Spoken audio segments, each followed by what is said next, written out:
Since September 11th, 2001, it's been hard to turn on the news without hearing a story about terrorism. The threat seems to be everywhere. But what exactly is terrorism? And what's the difference between a terrorist and a freedom fighter? And who is under threat? Hello and welcome to A Simple Question with me, Phil Rees. For the past decade, terrorism has been at the center of Western government security policy and political rhetoric. It has become normalized into everyday life. And governments seem to use it to justify doing, well, almost anything. In today's show, when counter-terrorism is institutionalized, what does that mean for our society? Well, before we find out what the public thinks, here's a short video clip. For Muslims living in New York and New Jersey, terror laws are weighing heavily on their civil liberties. A blanket investigation stretches the duties of the New York Police Department to surveillance of potential terrorists, targeting hundreds of individuals on the basis of nothing but their religion. Their lives are extensively monitored, including when they visited shops and took their children to schools. Restaurants serving food from Morocco, Lebanon and Palestine have all been targeted, and even a barber shop was raided, justified as standard procedure. The Muslim community is very concerned. NYPD surveillance hits at the fabric of our community. It creates mistrust amongst people within their own community. It also hinders what people do in their daily lives. They don't want to go to the same coffee shops or even pray at the mosques. And what it does is it creates mistrust also between us and law enforcement, which really undermines public safety for all New Yorkers. Meanwhile, in Britain, anti-Muslim sentiment is also growing as far-right groups such as the English Defence League are becoming more prominent, and a colossal counter-terrorism industry has emerged. The Terrorism Act 2000 provided the first permanent counter-terrorist legislation in the UK. It shifted the definition of terrorism from violence for political ends to actions causing risk to the public for the purpose of advancing any political, religious or ideological cause. A year later, just after the 9/11 attacks, Blair rushed the Anti-Terrorism, Crime and Security Act through Parliament, leaving little time for scrutiny or objection. Its main purpose was to create provisions to indefinitely detain foreign nationals deemed to threaten national security without charging them or bringing them to trial. It also contained measures that had been rejected the year before. Other acts extended the period of detention to 14 days and provoked criticism for being unlawful and incompatible with European human rights. After the London bombings of July 7th, the Terrorism Act 2006 created new offences, including the glorification of terrorism. The period of detention without charge is now increased to 28 days. Last year, a new act was passed allowing the Home Office and Secret Services to restrict the activities of terrorism suspects for up to 2 years under a system of administrative detention. But an alarming amount of detainees held without trial in this system are later found to be innocent, which human rights groups say is exactly the kind of situation that would generate extreme behaviour. As the list of anti-terror laws increases and more civil liberties disappear, the legitimacy of the Western anti-terrorist agenda is being questioned. A Simple Question is a show that finds out what the public thinks here on the streets of London.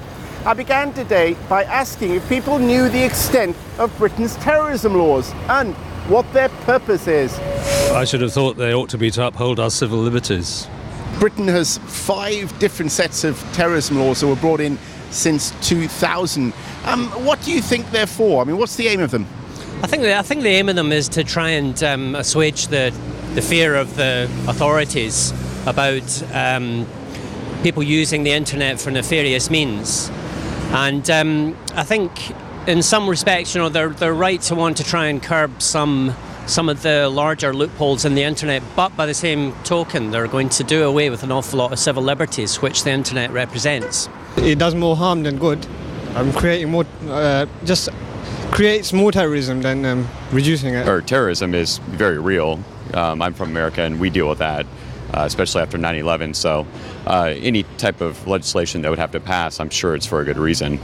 And I would probably definitely agree with that. The UK has 5 major pieces of terrorism legislation on the statute since 2000. Do you know what the purpose of these are? I know I really should, but I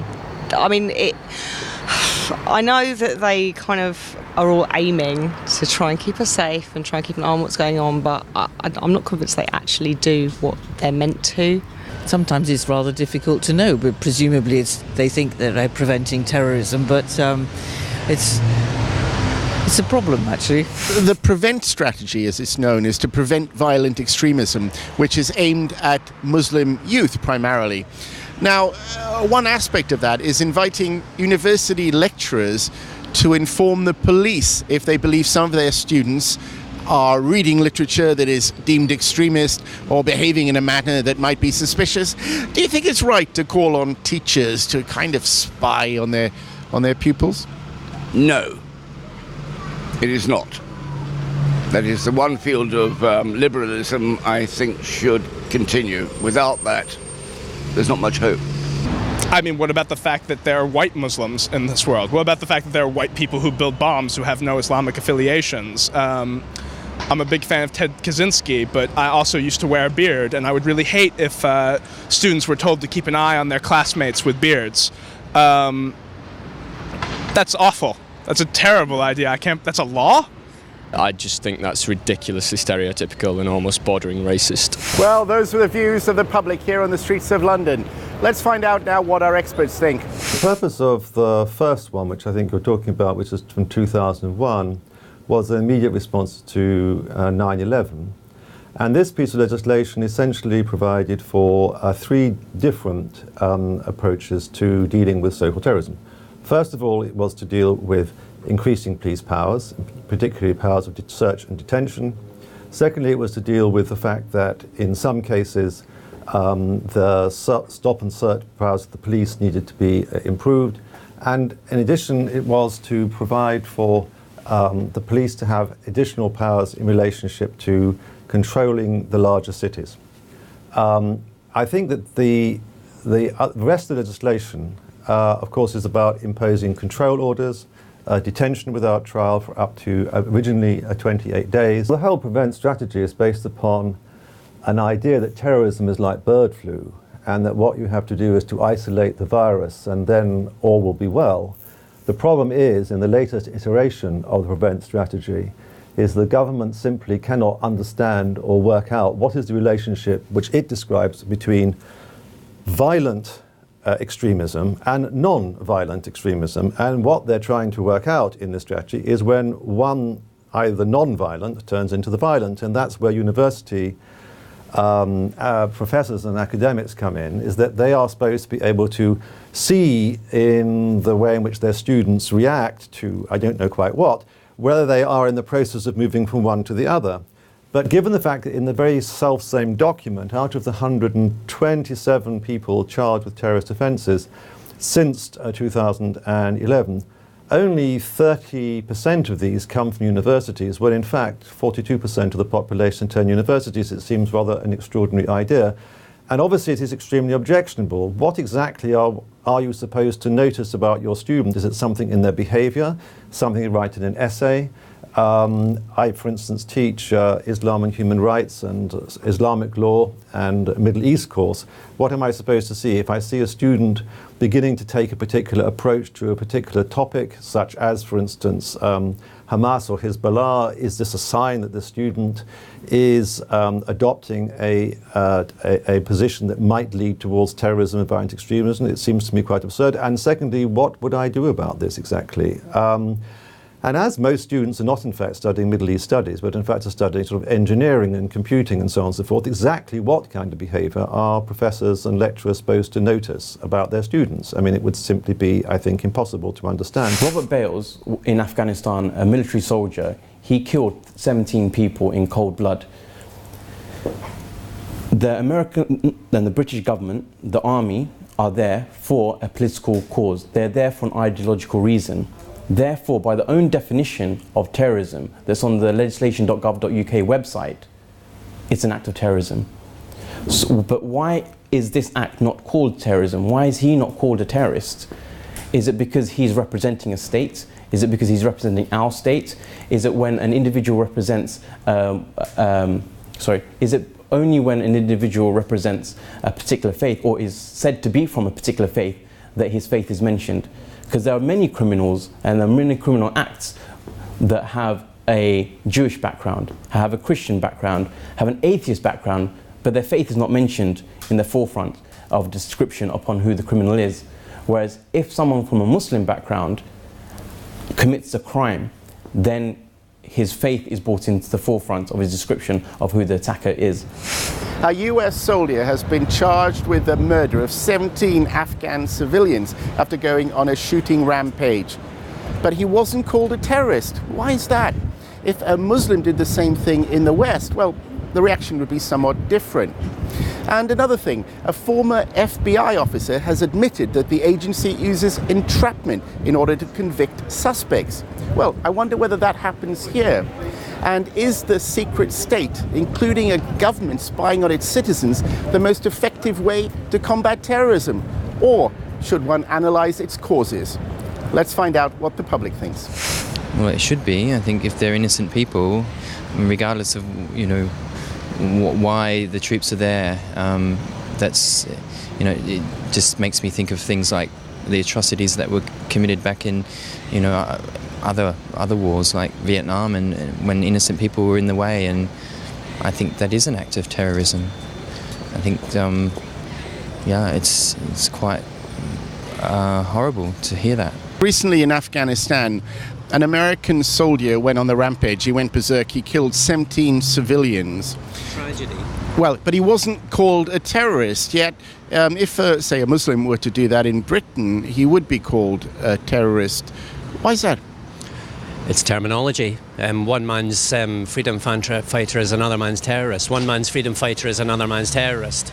And I think it's going to be hard for the authorities to justify the same set of actions on two different individuals and calling them different names. These names is the way that you name people, which is how they categorize. I don't think it's a good thing. Western hypocrisy about such things. Definitely acts of terror, 17 innocent people killed. If it was the other way around, where one Afghan man or woman killed 18 soldiers, there would definitely be more media about it. And to be honest, I don't think he will get put to justice right as well. We haven't really heard anything, whether he's going to be put death penalty or what sort of justice has been undertaken. But yeah, definitely, big act of terror. Absolutely. I think that those should be. That's completely wrong for someone to go shoot innocent people, especially, wearing a uniform. They're supposed to be well trained, so I think that's definitely an act of terrorism. Just someone wearing a different uniform. A former undercover FBI officer has spoken out about the use of entrapment to arrest terror suspects and charge them. In other words, they're convicted on evidence that they've been enticed to do. In other words, perhaps been offered explosives. It's been suggested that they do certain things. Do you think that's right? And, do you think that should be done in this country to detain people? I think it's wrong, pure and simple. It's not right. Entrapment is not right. And getting people to do things on a promise, perhaps, like leaving a window open to try and catch burglars, it's tempting, but it's illegal. Are these laws really for actual security or for peace of mind security? And how much of it is PR? I'm not really in a place of authority to answer that, but I would imagine that a fair deal of arrests and of programs in general are not really useful in and of themselves as much as they are reassuring to people. A former US, this is in the FBI in the United States, he was an undercover officer, and he said that entrapment was used in order to prosecute Muslims, particularly those he suspected of being involved in wrongdoing. Do you think it's right to actually entice people to do certain things, even if they weren't planning to do that in the first place? No, I think people have their own mind. They shouldn't be persuaded to do things. They should do their own mind, and they shouldn't be under any influence at all. If you have no oversight, you could use that as any justification to just go listen to someone for no good reason. So I think it's just you're walking a fine line when you give someone that much power.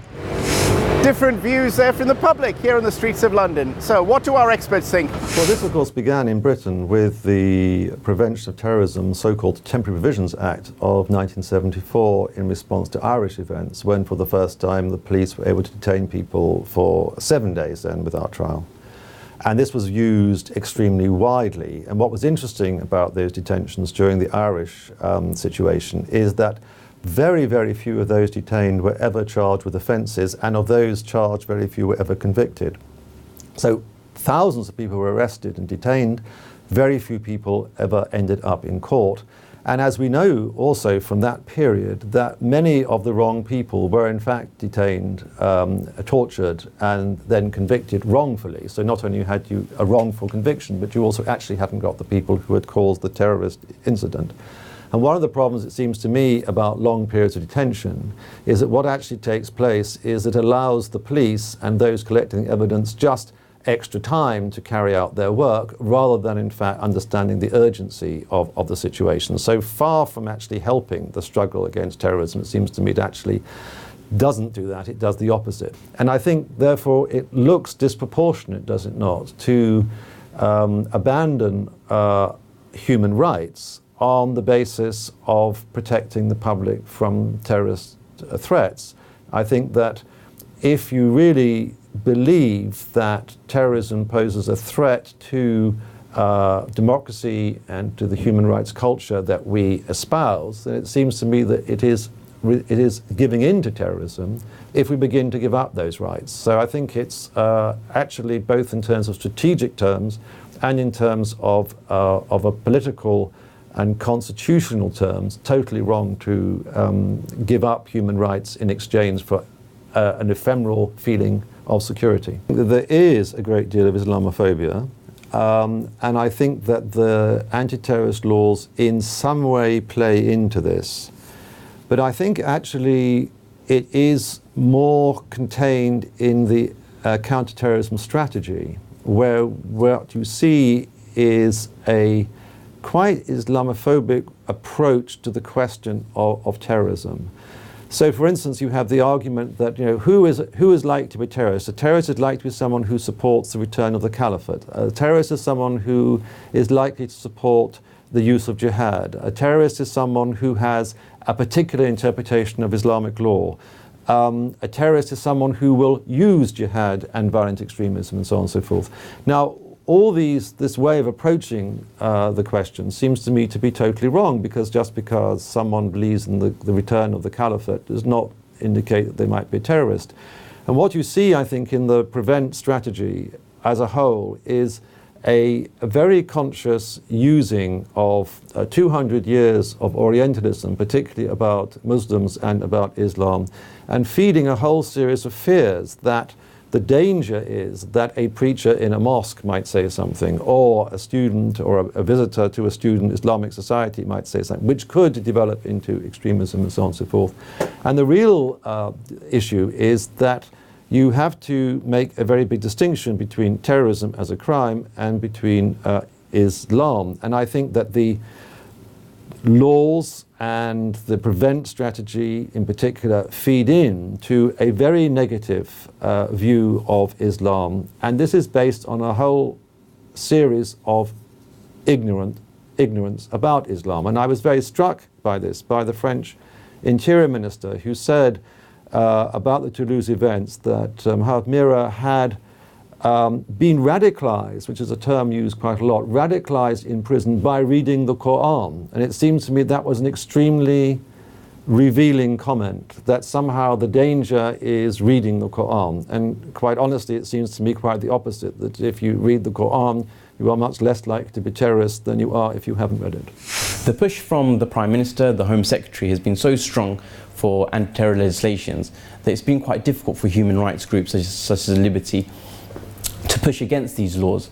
The tide is so strong of Islamophobia within society that it's been created to say that there are these others within the community and we need these laws to protect ourselves, that it's once again very difficult to set up an argument where it can filter into the mainstream to say these anti-terror legislation laws are actually quite draconian. It's actually, we don't actually need these laws. They're laws, and they're already laws to protect us, but these laws are there to, once again, to create a hysteria within our communities, to create a divide and rule within communities, to create a tension, to justify our actions abroad. The use of anti-terror laws has definitely fueled Islamophobia. It's the way these terror laws are used. For example, when we had the Pope visit a couple of years ago, there was headlines saying that street cleaners were ready to blow up the Pope. When in fact, and this was the headline news, when in fact, a few days later, they were completely cleared of all charges.